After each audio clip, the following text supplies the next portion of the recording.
Hi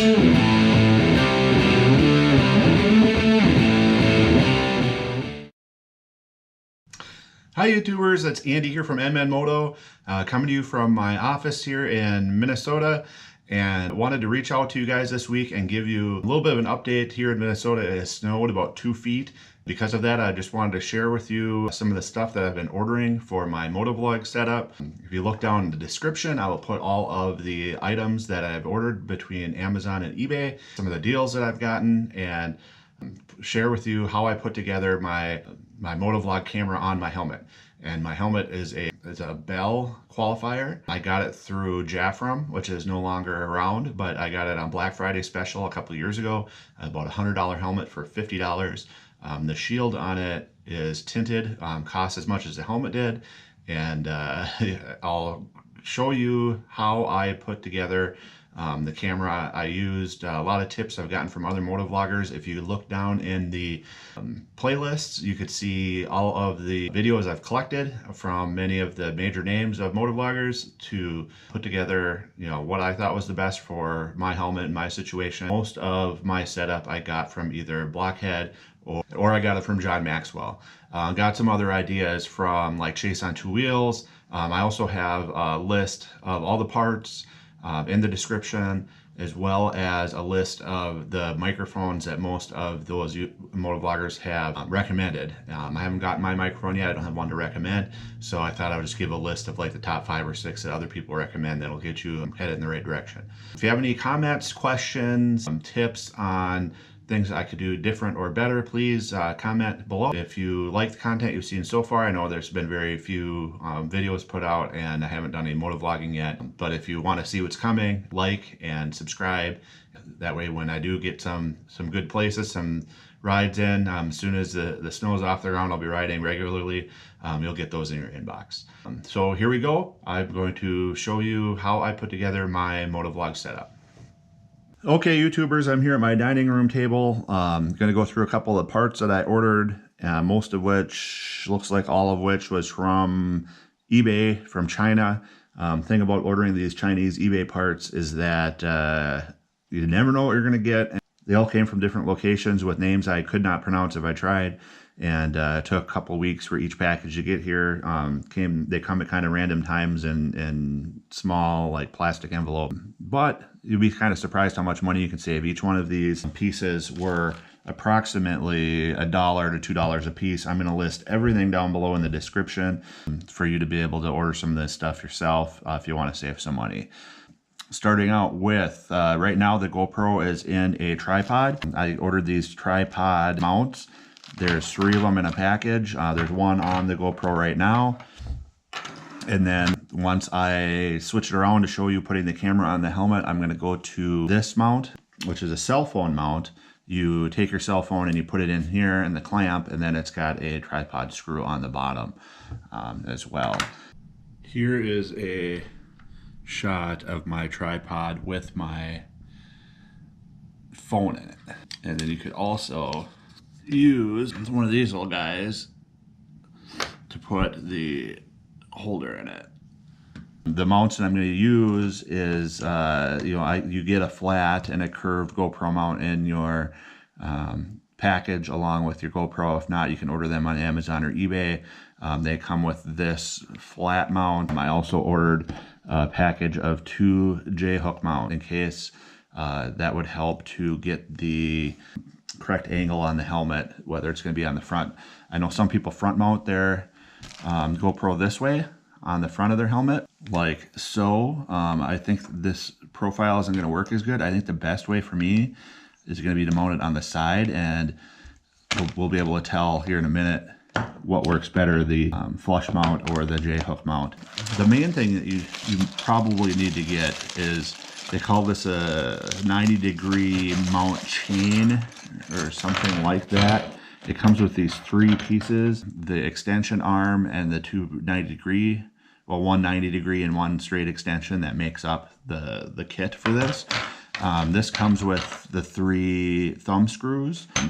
There are some options which I decided to go with. One is you can order hardware. You can get these in black anodized aluminum. I decided to go with stainless steel with the round heads on it just to make it more finished.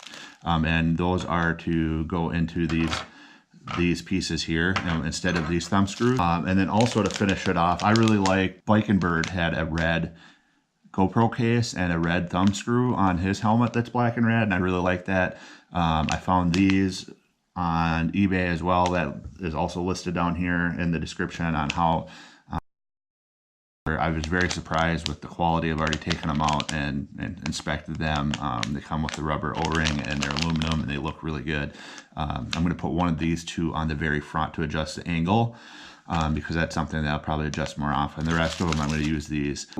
Last but not least, I ordered a microphone. I ordered a really cheap $2 microphone. It's going to be horrible, I know it, but it's just an experiment for you guys. That is coming still. In the meantime, I'm going to show you how to do it. This is just a desktop microphone that works in my voice recorder. And I just took the stick off of it that sits on your desk so that I can show you how it works. I'm not going to be able to test any of this until, you know, it thaws out outside. I can ride my motorcycle, but I did want to have something to physically show you how I'm going to route the mic and stuff like that.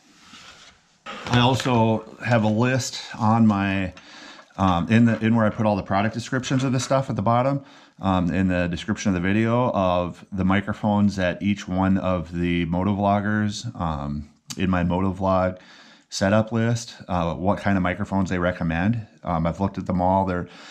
They range from $25 to $80 probably. I don't think anybody had too expensive. I don't think anybody's using like anything higher than a Rhodes mic or anything like that. I'm probably going to try the Sony stereo mic on that list. I know there's another Audiotronics or something that looked pretty good too. It's really hard to tell. I might actually go with the Olympus one because I have an Olympus voice recorder. This is a digital recorder that I am going to use. It's a real simple, cheap one that you get like Office Depot, Office Max. I'll list that. Amazon linked if you want to get the same one. It's got a USB to load it into your computer. It's got a microphone and headphone jack, so you could use that stuff. It's expandable memory with a micro SD card. It's got a little stand. But the main reason I'm using this is because there's no external microphone on my Hero 7 Silver. I'd have to go with a black to get that. So I'm going to have this in my pocket with the microphone cord running into my helmet. Like I said, beggars can't be choosers. I got the silver for free. If I was going to purchase one, I'd probably get a black, or I'd get a Hero 4 black or silver, because that's what a lot of guys are using right now. But I think the 7, there's a lot of good things about it. It's just takes some time to get used to, and the price is high when you could, you know, get kind of the same things out of a 4. You know, if you're only recording in 60 frames per second, 1080p anyway, like most people are, you know, that's probably the way to go. But anyway, let me grab my tools and we'll get started putting this thing together.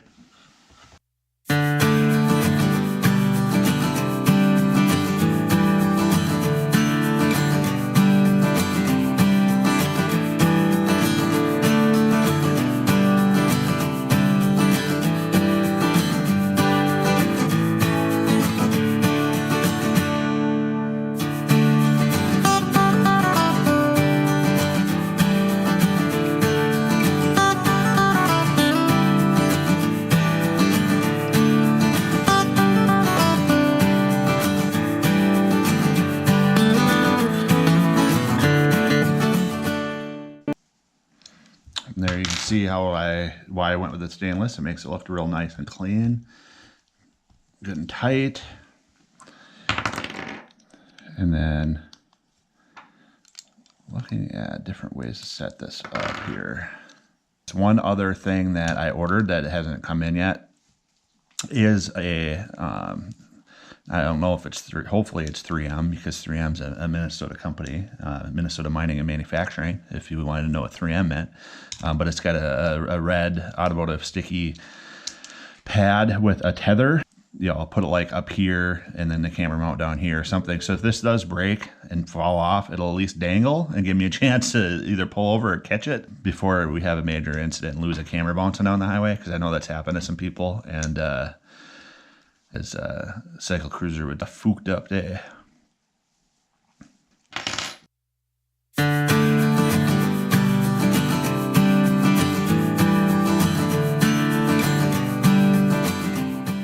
There you go, and that is the combination that you are looking for in order to get your camera how you need it on your helmet.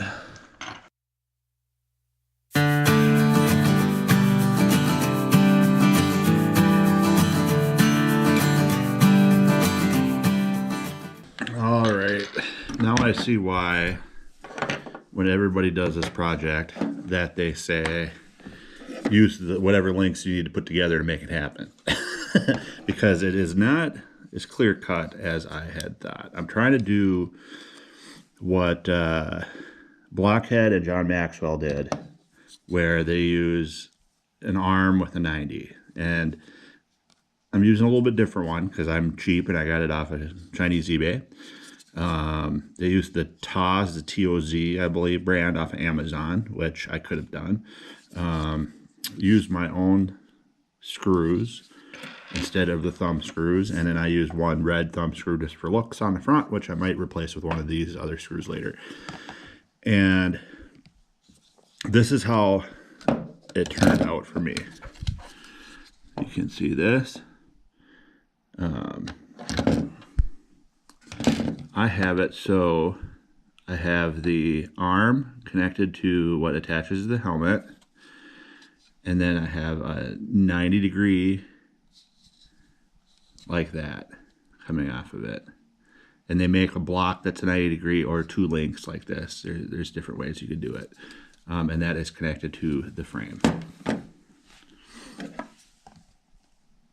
And as both John Maxwell and Blockhead had shown on their videos, you're going to want to offset this just a hair so that not the camera's centered in the middle of the helmet like that, but the lens is centered in the middle of the helmet. So it'll be offset a little bit to the side like thus. So that is the way it's going to go. And I tried doing it with the J-hook as they did, and that ended up getting me a little bit too far out away from the helmet. So I think I'm going to use the flush mount and the arm and jack that thing over, and I should be just in front of the helmet like so.